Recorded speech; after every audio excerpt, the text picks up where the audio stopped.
Hello दोस्तों, एक बार फिर से स्वागत है आप सभी का मेरे YouTube channel math classes with Sanjeev sir में। इस चैनल पर जो हम तैयारी करते हैं वो तैयारी करते हैं टीजीटी, पीजीटी और एलटी ग्रेड मैथ सब्जेक्ट के लिए। तो हमारे चैनल का नाम है मैथ क्लासेस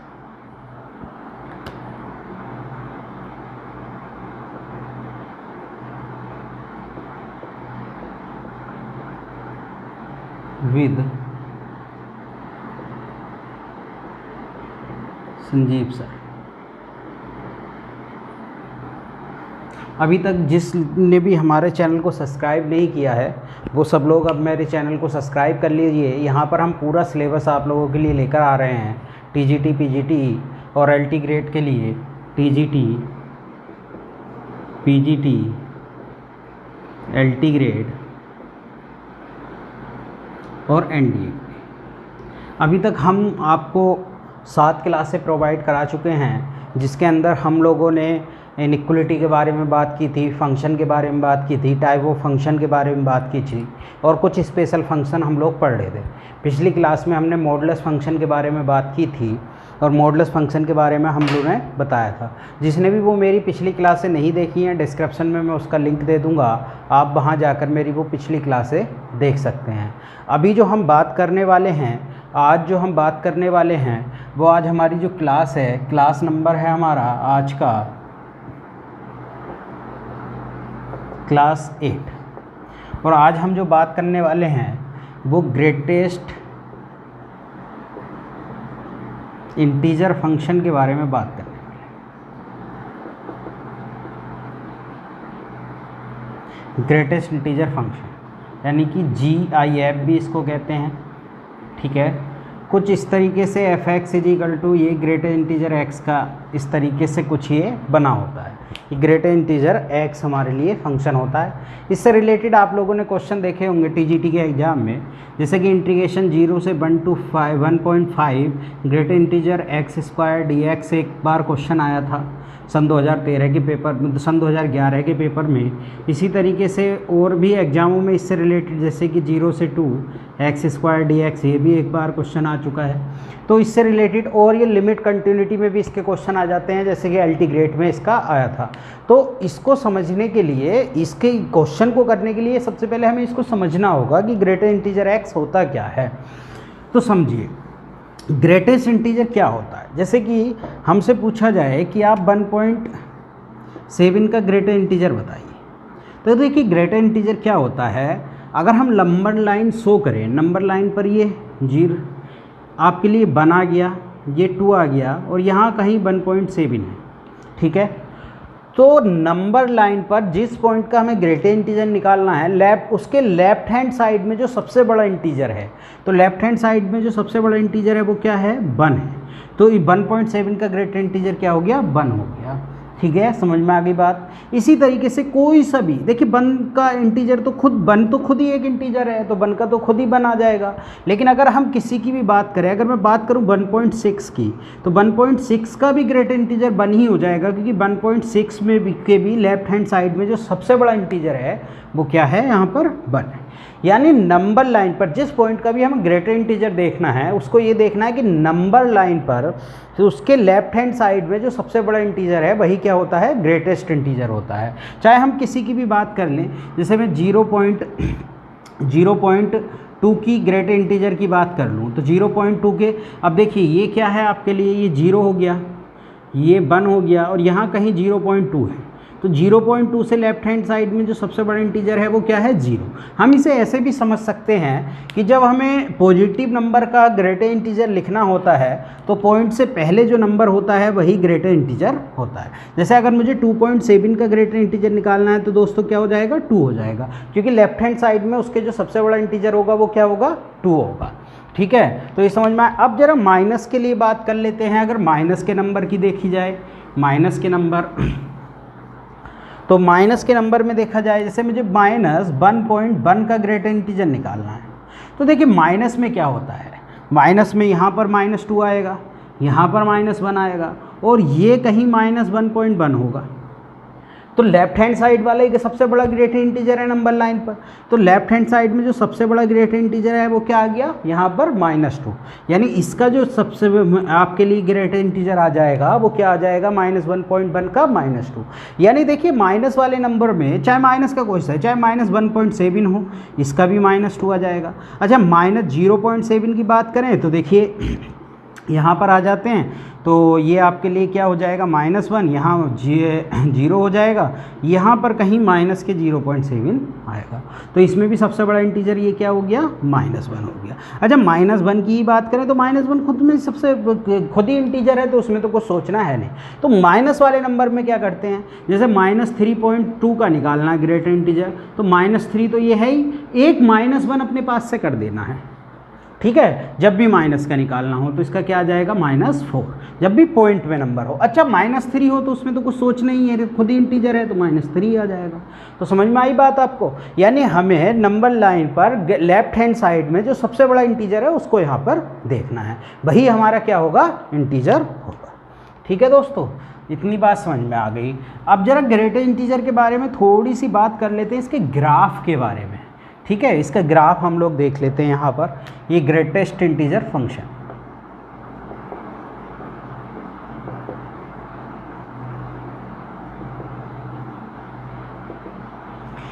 यानी GIF।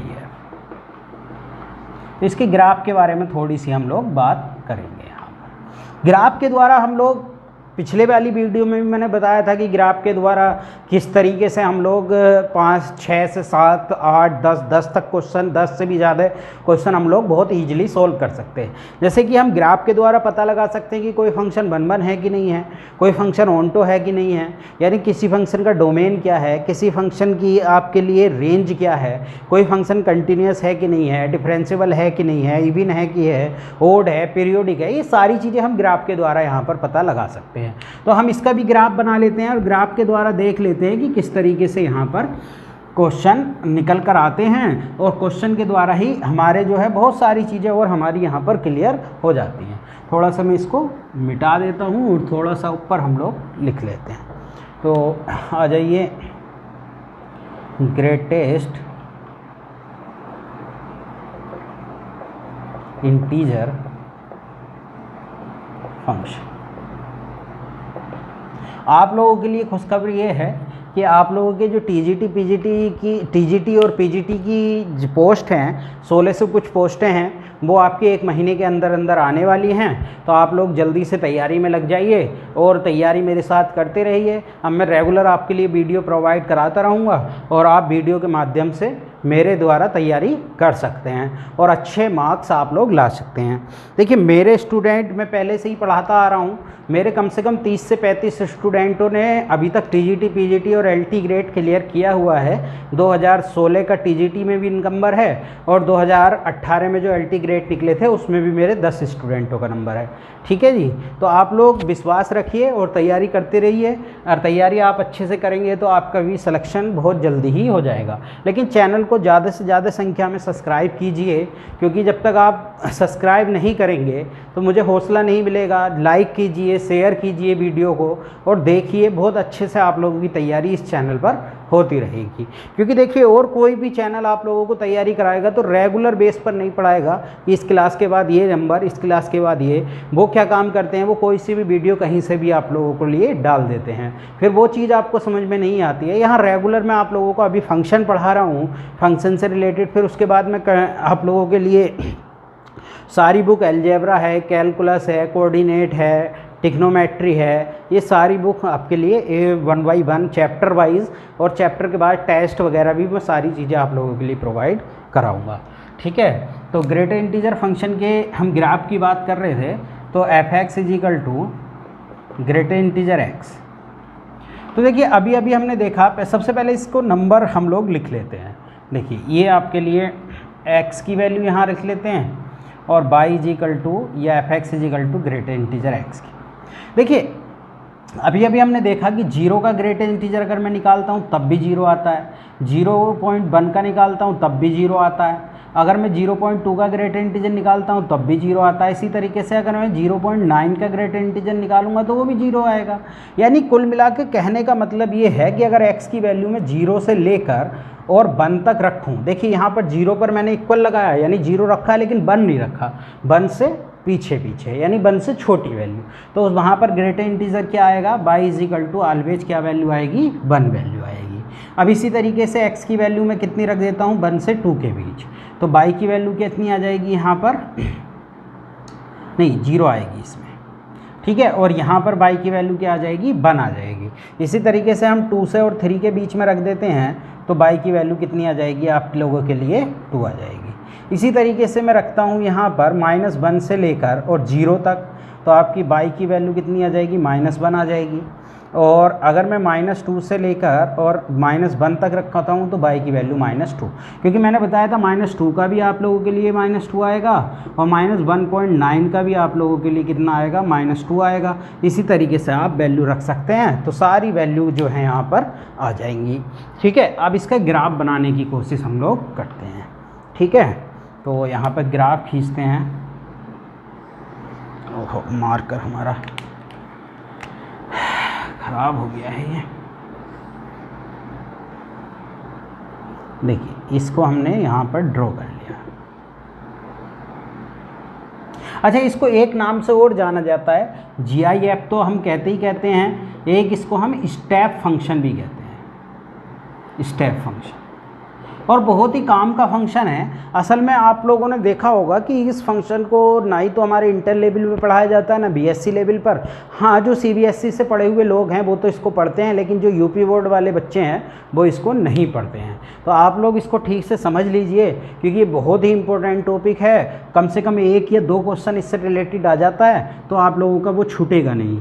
देखिए यहाँ पर कितना आ जाएगा आप लोगों का, 1 2 3 4, इस -1 -2 -3 -1 -2 -3 -4, 1 2 3 4। देखिए यहाँ वैल्यू क्या है, 0 से 1 तक वैल्यू 0 है, यानी 0 से 1 तक वैल्यू क्या है, 0। देखिए मैं इसको एरो लगा रहा हूँ क्योंकि हमें 1 तक नहीं जाना है, 1 से लेस जाना है, तो इसलिए मैंने वहाँ पर क्या लगा दिया है, एरो लगा दिया है। इसी तरीके से 1 से 2 के बीच 1 है, 1 से 2 के बीच 1 है, ठीक है। एरो लगा दिया है 2 पर मैंने, क्योंकि 2 इक्वल नहीं है, 2 से हमें पीछे तक रहना है, इसलिए हम यहाँ पर एरो लगा। 2 से 3 तक 2 है, इसी तरह 3 से 4 तक आपकी 3 वैल्यू आएगी। इसी तरीके से -1 से 0 तक आपकी -1 है, ठीक है। फिर इसी तरीके से ये, यानी ये कुल मिलाकर इस तरीके से आपका फंक्शन बनेगा। इसलिए इसको देखिए, ये सीढ़ी नुमा आपका फंक्शन हो गया, इसलिए इसको स्टेप फंक्शन भी कहते हैं, और ये ग्रेटर इंटीजर फंक्शन आपका कहलाता है। बहुत ही इंपॉर्टेंट फंक्शन है। तो आगे अब देखिए, ये हम लोगों ने लिख लिए थे इसके नंबर, यानी x की वैल्यू रखी, फिर y की वैल्यू निकाली और फिर इसको यहाँ पर दर्शा दिया है। अब ये जो हमने ग्राफ बनाया है, इसमें हम लोग क्या काम करते हैं, इस ग्राफ के हम लोग प्रॉपर्टीज़ लिखते हैं। तो सबसे पहले प्रॉपर्टी हम लिखते हैं कि ये फंक्शन 1 1 है कि नहीं है। तो देखिए 1 1 के लिए मैंने आप लोगों को पहले ही बताया था, किसी फंक्शन को 1 1 देखना है तो हमें ये देखना होता है कि जब हम x एक्सिस के पैरेलल लाइन खींचते हैं तो वो ग्राफ को बस एक ही पॉइंट पर काटना चाहिए। लेकिन जब मैं यहाँ पर x एक्सिस के पैरेलल लाइन खींचूंगा, x एक्सिस के पैरेलल लाइन अगर मैं यहाँ पर ड्रॉ करूँगा तो देखिए ये इसी के ऊपर लाई कर गया। अब जब ऊपर चीज़ कोई लाई कर गई तो इसका मतलब इनफाइनाइट टाइम काट दिया, यानी इनफाइनाइट टाइम काट दिया, यानी एक से ज़्यादा टाइम उसको यहाँ पर कट कर दिया है, इसलिए ये 1 1 नहीं होगा। यानी पहली प्रॉपर्टी इसकी हो गई नॉट 1 1। 1 1 नहीं है तो ये फिर कैसा है, तो फिर ये मैनी 1 है। फिर हम बात करते हैं ये ऑन्टो है कि नहीं है। तो ऑन्टो के लिए मैंने आप लोगों को बताया था कि वो फंक्शन ऑन्टो होते हैं जो विदाउट ब्रेकिंग वाई एक्सिस में -∞ से ∞ तक वाई एक्सिस में फैले होते हैं। ये आपकी एक्स एक्सिस है और ये आपकी क्या है, यहाँ पर वाई एक्सिस है। यानी जो फंक्शन विदाउट ब्रेकिंग -∞ से ∞ तक फैले होते हैं बाई एक्सिस में, वो क्या कहलाते हैं, ऑन्टो कहलाते हैं। लेकिन ये विदाउट ब्रेकिंग -∞ से ∞ नहीं फैला है, क्योंकि बीच बीच में हमारा ग्राफ क्या हो रहा है, ब्रेक हो रहा है, ठीक है। तो इसलिए ये नॉट ऑन्टो हो गया, नॉट ऑन्टो हो गया, यानी इसको इनटू कह सकते हैं। फिर बात आती है हमारी डोमेन की। तो मैंने पिछली क्लास में आप लोगों को बताया था, जिसने भी मेरी पिछली क्लास नहीं देखी है वो जाकर पिछली क्लास वहाँ पर देख लीजिए, आपको सब समझ में आ जाएगा। पिछली क्लास में ही मैंने बताया था कि हम डोमेन देखते हैं। डोमेन होता है एक्स एक्सिस में फैलाव, यानी एक्स एक्सिस में हमारा ग्राफ कहाँ तक फैला हुआ है। तो एक्स एक्सिस में हम देख रहे हैं, देखिए यहाँ से यहाँ तक चल रहा है, -2 तक आया, फिर यहाँ भी -2, यहाँ भी, यहाँ भी, यहाँ भी, यानी एक्स एक्सिस में ये लगातार चल रहा है। ठीक है, एक्स एक्सिस की हर वैल्यू इसके अंदर लाई कर रही है, तो इसका जो डोमेन हो गया वो पूरा रियल वैल्यू, यानी -∞ से इन्फिनिटी तक। फिर हम बात करते हैं रेंज की।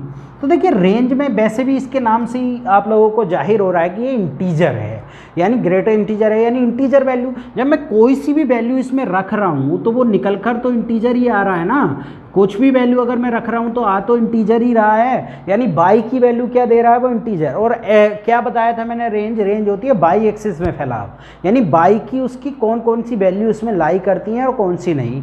तो बाई की क्या वैल्यू लाई करती है, देखिए इंटीजर पर ही ये है, तो इसमें क्या है, इंटीजर या collection of Z, collection of integer, collection of integer कह सकते हैं। ठीक है, ये इसकी रेंज हो गई।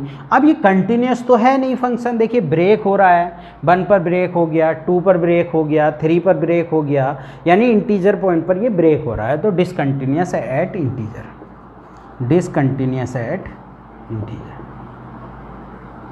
ठीक है दोस्तों, फिर इसके बाद बात करते हैं डिसकंटिन्यूस है ये फंक्शन। तो जब कोई फंक्शन कंटिन्यूस ही नहीं है तो वो डिफरेंशिएबल भी नहीं होगा, यानी नॉट डिफरेंशिएबल, नॉट डिफरेंशिएबल। ठीक है, तो ये इसकी प्रॉपर्टी हो गई हैं। तो ये प्रॉपर्टी हम लोग देख लेंगे, 1 2 3 4 5 6 क्वेश्चन हमने इससे निकाल लिए हैं। और कोई प्रॉपर्टी तो इसकी है नहीं, क्योंकि ये सारे ही और सारी चीज़ें तो इसी तरीके से हैं, ना ही ये रिपीटेड हो रहा है ना ही कुछ। ठीक है, तो ये इसकी प्रॉपर्टी है। तो ये ग्रेटर इंटीजर है, इससे रिलेटेड क्वेश्चन आप लोगों ने देखा था कि 0 से 1 से 5x² dx, इस तरीके का एक क्वेश्चन आपका आ चुका। चलिए मैं इस क्वेश्चन को भी करा देता हूँ, बहुत आसान एक ट्रिक होती है, उस ट्रिक के द्वारा मैं यहाँ पर करा देता हूँ। लेकिन मैं आने वाले दौर में जब मैं डेफिनेट इंटीग्रेशन पढ़ाऊंगा तब वहाँ इसको कर लेंगे। तो ये कौन सा फंक्शन था हमारा, ग्रेटर इंटीजर फंक्शन था, स्टेप फंक्शन था। स्टेप फंक्शन को ध्यान रखेंगे, ये कहीं पर भी यूज हो सकता है, कहीं पर भी किसी भी तरीके से इसका लिमिट कंटिन्यूटी डिफेंसिबिलिटी में भी इसका क्वेश्चन आ सकता है, और आप लोगों के लिए इंटीजर इंटीग्रेशन में भी इसका क्वेश्चन आ जाता है। जैसे कि एक क्वेश्चन आया था इसी का कि 0 से 1.5x² dx। देखिए मैं इसकी एक ट्रिक यहाँ पर बता देता हूँ, बहुत आसान सी ट्रिक है। देखिए ट्रिक क्या है, ट्रिक है देखिए 0 से 1 तक आप चलिए, और 0 से 1 तक अभी हमने देखा था, 0 से 1 तक जो ग्रेटर इंटीजर की वैल्यू थी वो क्या थी, 0 थी। तो वैल्यू क्या हो गई, 0 dx।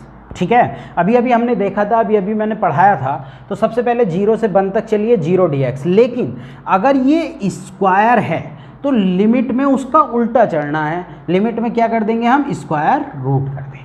ठीक है, ध्यान से मेरी बात को समझिए कि सबसे पहले हमने ब्रेक करा 0 से 1 तक, और 0 से 1 तक ग्रेटर इंटीजर की वैल्यू 0 होती है, लेकिन यहाँ स्क्वायर था तो इस लिमिट पर हम क्या चढ़ा देंगे, स्क्वायर रूट चढ़ा देंगे, प्लस इसके बाद 1 तक तोड़ लिया, 1 से 2 चलेंगे, 1 से 2 वैल्यू होती है 1, 1 से 2 तक वैल्यू ग्रेटर इंटीजर की क्या होती है, 1 होती है, 1 dx।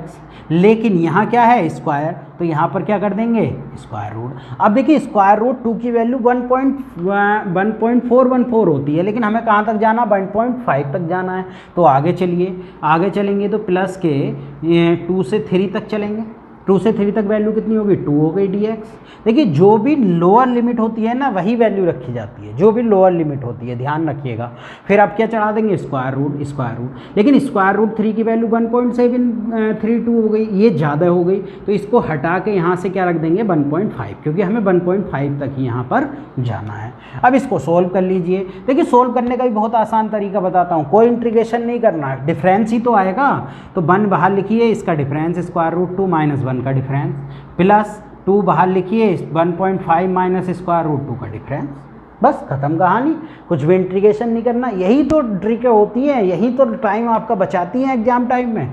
तो ये क्या हो गया, स्क्वायर रूट 2 माइनस 1 प्लस इसकी मल्टीप्लाई 3 आ गई, और -2 स्क्वायर रूट 2, तो इसका कितना आ गया देखिए, ये इसमें से घटा लेंगे तो कितना 2 बचेगा, 3 में से -1 और ये माइनस के स्क्वायर, ये हमारा आंसर हो गया। तो कितना ईजिली था ये क्वेश्चन। लेकिन बहुत से लोगों से ये क्वेश्चन नहीं हुआ होगा क्योंकि उनसे ब्रेकिंग ही नहीं हुई होगी।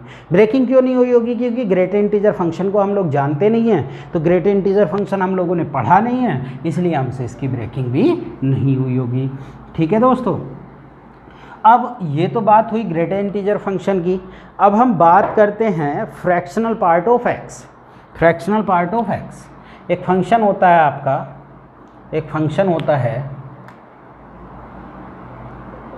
फ्रैक्शनल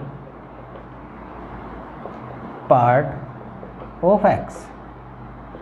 फ्रैक्शनल पार्ट ऑफ, इस तरीके से इसको शो किया जाता है। अब देखिए फ्रैक्शनल पार्ट ऑफ एक्स है क्या, इसको भी आप लोग समझिए, इसको भी समझना होगा क्योंकि इससे भी रिलेटेड क्वेश्चन इंटीग्रेशन में कभी कभी बन जाता है, तो वो भी हमें पता होना चाहिए कि ये क्या होता है। देखिए फ्रैक्शनल पार्ट ऑफ एक्स क्या होता है, जैसे आप 1.7 को अगर आप लिखें, 1.7 का अगर आप ग्रेटर इंटीजर देखें तो क्या आएगा दोस्तों, 1 आएगा। लेकिन क्या बच गया, बराबर लाने के लिए 1.7 के बराबर लाने के लिए प्लस 0.7 जोड़ना पड़ेगा कि नहीं पड़ेगा, तभी तो 1.7 के बराबर आएगा। तो 0.7 जो ये था, यही क्या था आपका फ्रैक्शनल पार्ट बचा था कि नहीं बचा था, तो यही तो फ्रैक्शनल पार्ट ऑफ एक्स है। यानी एक्स बराबर होता है greater integer X plus fractional part x. समझ में आई बात। जैसे किसी भी नंबर का, जैसे 2.2 का निकालना है तो 2.2 का ग्रेटर इंटीजर प्लस 0.2 जोड़ लीजिए। देखिए 2.2 बराबर इसका ग्रेटर इंटीजर 2 आएगा और प्लस 0.2 जोड़ेंगे तभी तो x के बराबर होगा। यानी x बराबर जो होता है वो क्या होता है, greater integer x plus fractional part of x। ठीक है, यानी x बराबर जो होता है वो greater integer x plus fractional part of x के बराबर होता है। तो यहाँ से आप लोग देखिएगा तो हमारे पास फ्रैक्शनल पार्ट ऑफ x की वैल्यू क्या हो जाएगी, x minus greater integer x। यानी हमारे पास फ्रैक्शनल पार्ट ऑफ x क्या होता है, x minus greater integer x। बात समझ में आ गई। अब इसका ग्राफ हम लोग बनाते हैं। देखिए एल्जेब्रिक फंक्शन जो होते हैं ना, उसमें दो ही फंक्शन पीरियोडिक होते हैं, एक ये फ्रैक्शनल पार्ट x होता है और एक और मैं एल्जेब्रिक फंक्शन बताऊंगा अभी, उसको भी आप लोग देख लीजिएगा, एक वो फंक्शन वहाँ पर होता है। ठीक है, तो हम लोग फ्रैक्शनल पार्ट ऑफ x क्या जाने, हम जाने कि x बराबर होता है greater integer x plus fractional part of x। तो फ्रैक्शनल पार्ट ऑफ x हमारा निकल कर आया x minus greater integer x। अब इसके ग्राफ की बारी है, ग्राफ कैसे बनेगा। तो ग्राफ बनाने के लिए यहाँ पर पहले x की वैल्यू रखते हैं, फिर यहाँ ग्रेटर इंटीजर x की वैल्यू निकालते हैं, फिर y बराबर फ्रैक्शनल पार्ट x यानी बराबर x minus greater integer x के यहाँ पर करते हैं। अब देखिए किस तरीके से इसका ग्राफ बनता है। इसका ग्राफ थोड़ा सा डिफ़िकल्ट है, कुछ लोग इसका ग्राफ नहीं बना पाते हैं, तो मैं यहाँ पर समझा रहा हूँ कि इसका ग्राफ किस तरीके से बनता है, आप लोग इसको देख लीजिएगा। ठीक है, बहुत ईजिली है, समझ में आ जाएगा, परेशान नहीं होगा। तो अभी हमने देखा कि 0 से लेकर और 1 तक ग्रेटर इंटीजर की वैल्यू क्या होती है, 0। तो y बराबर x को ऐसे ही रहने दीजिए, ग्रेटर इंटीजर की वैल्यू 0 आई तो x माइनस 0। फिर इसके बाद 1 से लेकर और 2 तक जो वैल्यू होती है ग्रेटर इंटीजर की वो 1 होती है, तो y बराबर यहाँ पर x माइनस 1 आ गया। इसकी वैल्यू रखनी है, x को नहीं छूना है क्योंकि x वेरिएबल है, x की वैल्यू कोई फिक्स वैल्यू नहीं है यहाँ पर। फिर इसके बाद यहाँ पर 2 से लेकर हम कितनी वैल्यू रख देंगे, 3 तक, तो इसकी वैल्यू 2 आ गई, तो y बराबर कितना हो गया, x माइनस 2। फिर इसके बाद हम वैल्यू रखते हैं -1 से लेकर 0 तक, तो -1 आ गई, तो y बराबर x प्लस 1 हो गया, माइनस माइनस प्लस। फिर -2 से लेकर हमने कहाँ तक रख दी, -1, -2 आ गया, तो y बराबर कितना हो गया, x प्लस 2। तो ये सारी वैल्यू हमने यहाँ पर रख दी। अब इसको देखिए ग्राफ में किस तरीके से दर्शाते हैं, इसको समझने वाली बात है। बस अगर आपको थोड़ा सा ये समझ में आ जाएगा तो एकदम आपको ये क्लियर हो जाएगा ग्राफ। देखिए समझिए इसको, यहाँ 1 आ गया, यहाँ 2 आ गया, यहाँ 3, यहाँ 4, यहाँ 5, -1, -2, -3, 1, 2, 3, इसी तरीके से -1, -2, -3। बस एक आइडिया हमें चाहिए होता है। देखिए जब 0 से 1 तक वैल्यू है तो y बराबर x की लाइन है, तो देखिए ये y बराबर x की लाइन हो गई आपके लिए, ये y बराबर x की लाइन हमने खींच दी। लेकिन कहाँ से कहाँ तक चाहिए हमें चाहिए बस 0 से 1 तक, यानी 0 से लेकर और 1 तक, बस इतनी लाइन चाहिए हमें। हम एरो लगा देते हैं क्योंकि 1 पर हम कंप्लीटली नहीं जाते हैं, 1 से पीछे पीछे। और ऊपर का ये चाहिए क्या, हमें नहीं चाहिए, ये भी नहीं चाहिए। यानी हमें जो चाहिए वो ओनली 0 से लेकर और 1 तक चाहिए। y बराबर x की लाइन, ये y बराबर x की लाइन है। अब y बराबर x माइनस 1 की लाइन, x माइनस 1 की लाइन -1 और 1 से जाएगी, ये आपकी जाएगी। ठीक है, तो अब हमें कहाँ से कहाँ तक चाहिए, 1 से 2 तक चाहिए, तो 1 से 2 तक चाहिए, 1 से 2 तक। ये सब हम यहाँ पर कैंसिल कर देंगे, इसकी ज़रूरत हमें नहीं है। तो इसी तरीके से बाकी सब भी, अगला क्या बनेगा, ये बनेगा, अगला इस तरीके से बनेगा, ऐसे ये भी सब बनेंगे। ठीक है, ये तो ये आपके लिए कौन सा ग्राफ हो गया, ये जो ग्राफ हो गया ये किसका हो गया, फ्रैक्शनल पार्ट x का। मैं इसको रफ कर देता हूँ, यहाँ पर इसकी प्रॉपर्टी हम लोग लिख देंगे। ठीक है दोस्तों,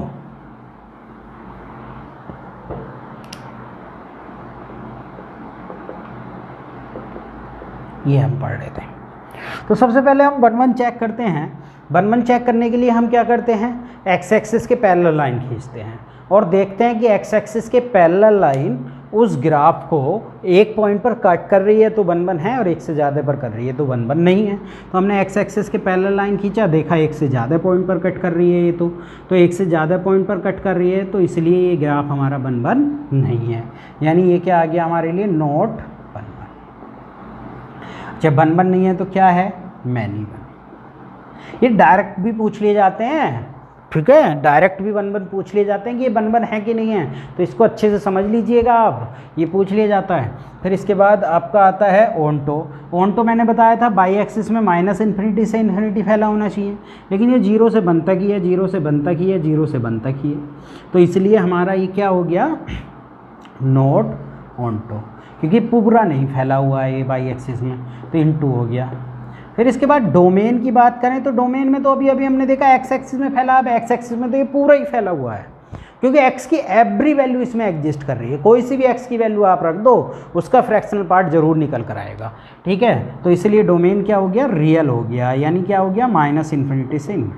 लेकिन अगर हम रेंज की बात करें, एक बार इसकी रेंज पूछी जा चुकी है पीजीटी के एग्जाम में, तो देख लीजिएगा, डीएसएसबी में भी इससे रिलेटेड क्वेश्चन पूछा जा चुका है, तो आप लोग देख लीजिएगा रेंज क्या होगी। तो देखिए बाई एक्सिस में फैलाव, रेंज क्या होती है, रेंज मैंने पिछली क्लास में बताया था, रेंज होती है बाई एक्सिस में फैलाव। अब आप देखिए, आप रेगुलर क्लास देखोगे ना तो सब समझ में आएगा, आप पिछली जितनी भी क्लास मैंने पढ़ाई हैं उन सबको देखिएगा, ठीक है, फिर इसको देखिएगा, तो आपको एक वे में मैं लेकर चल रहा हूँ, आप लोगों को सब कुछ क्लियर होता चला जाएगा, कुछ भी चीज़ डाउट में नहीं बचेगी, और जितने भी क्वेश्चन बनते हैं फंक्शन से 6 से 7 सब क्लियर हो जाएंगे। ठीक है, देखिए ये फंक्शन ऐसा चैप्टर है कि जिसको कोई भी नहीं छुएगा, ठीक है, कोई भी आपको नहीं समझाएगा, ये आपको फ्री में मिल रहा है विदाउट कॉस्ट, तो आप लोग इसको पढ़ लीजिए ठीक से।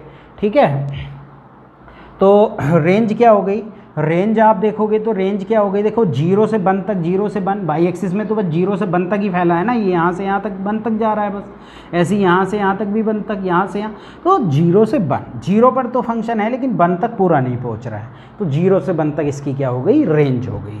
ठीक है, अब फ्रैक्शनल पार्ट आप किसी का भी निकाल लो, 0 से 1 के बीच में ही आएगा ना भैया, आप कोई सा भी देख लो, देखो 1.7 का भी आपने देखा तो 0.7 आया, 2.2 का भी देखा तो आपने कितना आया, आपके लिए 0.2 आया। तो देखिए ये सारी वैल्यू 0 और 1 के बीच में लाई करेंगी ना, 1 से तो छोटी होंगी और 0 से क्या होंगी, बड़ी होंगी। ठीक है, तो ये बात आप लोग समझ लीजिए यहाँ पर, ठीक, क्लियर। फिर कंटिन्यूस है फंक्शन, कंटिन्यूस है फंक्शन नहीं, यहाँ पर ब्रेक हो रहा है, देखिए ये भी ब्रेक हो रहा है, कहाँ पर, इंटीजर पर, तो फंक्शन है डिसकंटिन्यूस। ठीक है, एट इंटीजर पर। अब डिसकंटिन्यूस है तो नॉट डिफरेंशिएबल भी हो गया, क्योंकि अगर फंक्शन कंटिन्यूस होगा तभी तो डिफरेंशिएबल होगा, अदरवाइज डिफरेंस। अब देखिए इसकी एक और प्रॉपर्टी है, ये इवन है।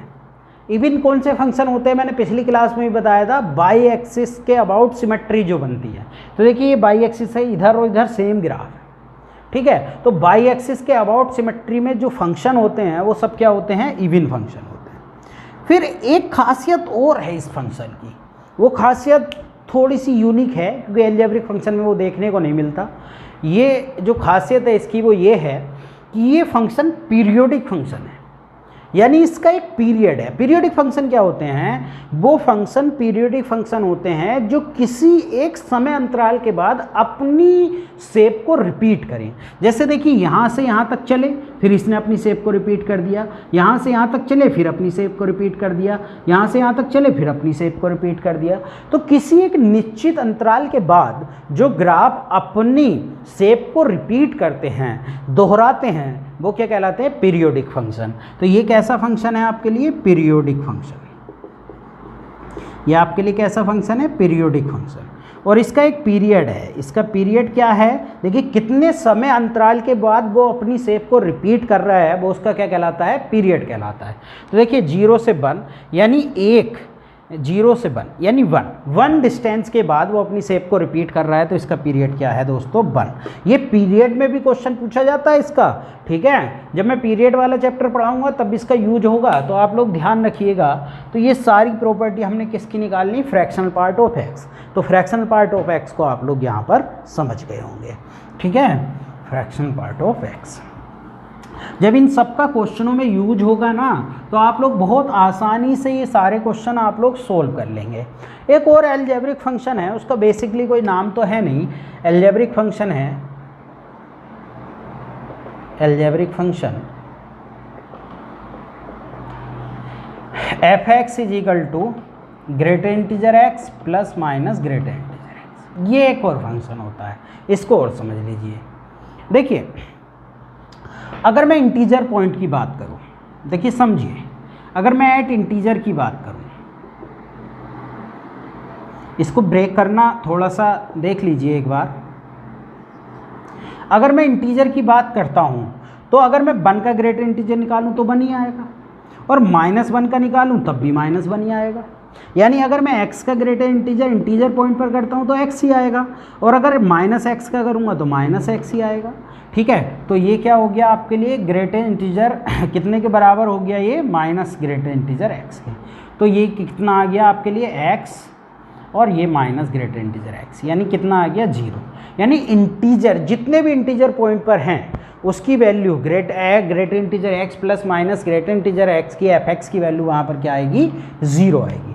अब एट फ्रैक्शनल पॉइंट पर बात कर लेते हैं। फ्रैक्शनल पॉइंट, तो देखिए फ्रैक्शनल पॉइंट पर क्या होता है?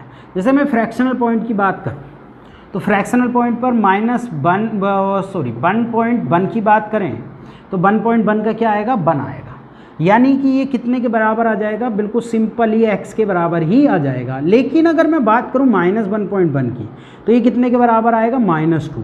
यानी -1 तो ये आया ही आया, और -1 हमने अपने पास से करा, तो इसी में भी -1 हो जाएगा फ्रैक्शनल पॉइंट पर। ये तो ग्रेटर इंटीजर ऐसी आ जाएगा, इसकी value minus greater integer x और -1 और आ जाएगा, क्योंकि अभी अभी हमने देखा फ्रैक्शनल पॉइंट पर माइनस में -1 और ऐड हो जाता है, तो ये -1 आ जाएगा। तो यहाँ पर इसकी वैल्यू क्या आ जाएगी? -1। यानी फ्रैक्शनल पॉइंट पर तो वैल्यू इसकी कितनी आ गई? एट फ्रैक्शनल पॉइंट पर -1, और अगर इंटीजर पॉइंट पर बात करेंगे तो 0। तो अब देखिए इसका ग्राफ हम लोग बना लेते हैं, तो बहुत आसानी से इसका ग्राफ भी बन जाएगा। देखिए यहाँ पर देख लीजिए,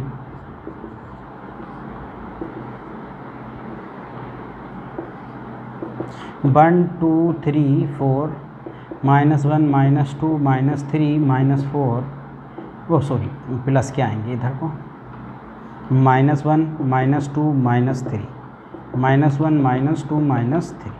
अब देखिए जितने भी इंटीजर पॉइंट है सब पर 0, इंटीजर पॉइंट 1 पर भी 0, 0 पर भी 0, 2 पर भी 0, 3 पर भी 0, 4 पर भी 0, -1 पर भी, ये भी सब 0, और बाकी जितने भी फ्रैक्शनल पॉइंट है -1। देखिए 0 से 1 के बीच फ्रैक्शनल पॉइंट है, तो क्या आ गया? -1। यहाँ पर भी -1, ये -1 यहाँ लिख देते हैं हम, और यहाँ पर भी फ्रैक्शनल है तो -1, यहाँ पर भी -1, इसी तरीके से यहाँ पर भी -1, यहाँ पर भी -1, यहाँ पर। तो ये इसका ग्राफ बन गया, ठीक है। अब ये ग्राफ बन गया, ठीक है। ये किसका ग्राफ हो गया आपके लिए? Greater integer x plus minus greater integer x। अब देखिए इसकी प्रॉपर्टी की बात कर लेते हैं। तो देखिए बन तो है नहीं, क्योंकि एक्स एक्सिस के पैरेलल लाइन अगर इस पर खींच दिया आपने तो ये कितनी जगह काट देगा, इनफाइनाइट जगह काट देगा। देखिए यहाँ पर खींचोगे इसको पर लाई कट जाएगा, लाई कट जाएगा तो इनफाइनाइट, तो नोट बन यानी मैन्युअल। और देखिए ऑन्टो भी नहीं है, क्योंकि ऑन्टो के लिए क्या बताया था मैंने कि ग्राफ को बाई एक्सिस में -∞ से ∞ फैला होना चाहिए, लेकिन ये तो है नहीं फैला हुआ, तो इसलिए ये ऑन्टो भी नहीं है। ठीक है, ऑन्टो भी नहीं है। फिर इसके बाद बात करते हैं हम लोग इसकी डोमेन की। तो डोमेन में तो हम x की एवरी वैल्यू रख रहे थे भाई, फ्रैक्शनल और इंटीजर दो तरीके की वैल्यू कोई भी रख दो, सारी रियल वैल्यू लाई कर रही हैं। ठीक है, सब में ये लाई भी कर रहा है, तो आपके लिए डोमेन तो पूरा रियल हो गया यानी। लेकिन अगर मैं बात करूं रेंज की, तो देखिए रेंज को समझिए। रेंज में क्या दो ही तो वैल्यू आई बाई की, बाई में दो ही जगह तो फैला है, 0 पर या -1 पर, तो आपका जो आ गया ये -1 और 0 मैं किस में लिख रहा हूँ, सेट नोटेशन में, क्योंकि इसके बीच में कोई भी वैल्यू यहाँ पर कोई भी ग्राफ नहीं है। क्योंकि अगर इसके बीच में ग्राफ होता तो मैं -1 से लेकर 0 तक लिखता, लेकिन यहाँ पर बस दो ही वैल्यू -1 और 0, तो -1 और 0। ठीक है, रेंज हो गई। फिर डिसकंटिन्यूअस है, दिख ही रहा है आपको कि डिसकंटिन्यूअस है इंटीजर पॉइंट पर, डिसकंटिन्यूअस एट इंटीजर। फिर इसके बाद नॉट डिफरेंशिएबल है, क्योंकि डिसकंटिन्यूअस है तो डिफरेंशिएबल भी नहीं होगा। फिर इसके बाद बात करते हैं हम लोग, बात करते हैं यहाँ पर, देखिए क्या है ना, ये भी पीरियोडिक फंक्शन है, क्योंकि देखिए एक समय अंतराल के बाद ये अपनी शेप को क्या कर रहा है, रिपीट कर रहा है, तो ये भी कैसा फंक्शन है। और देखिए इवन भी है, क्योंकि ये देखिए बाई एक्सिस के इधर और इधर सेम ग्राफ है, तो बाई एक्सिस के अबाउट सिमेट्री हो गई तो इवन है। फिर इसके बाद क्या है ये आपके लिए पीरियोडिक फंक्शन, क्योंकि एक समय अंतराल के बाद ये अपनी शेप को क्या कर रहा है, रिपीट कर रहा है। पीरियोडिक और पीरियड वन, क्योंकि वन डिस्टेंस के बाद ये कर रहा है। तो ये समझ में आया। तो ये 3 फंक्शन आज हमने इस वीडियो में कवर किए।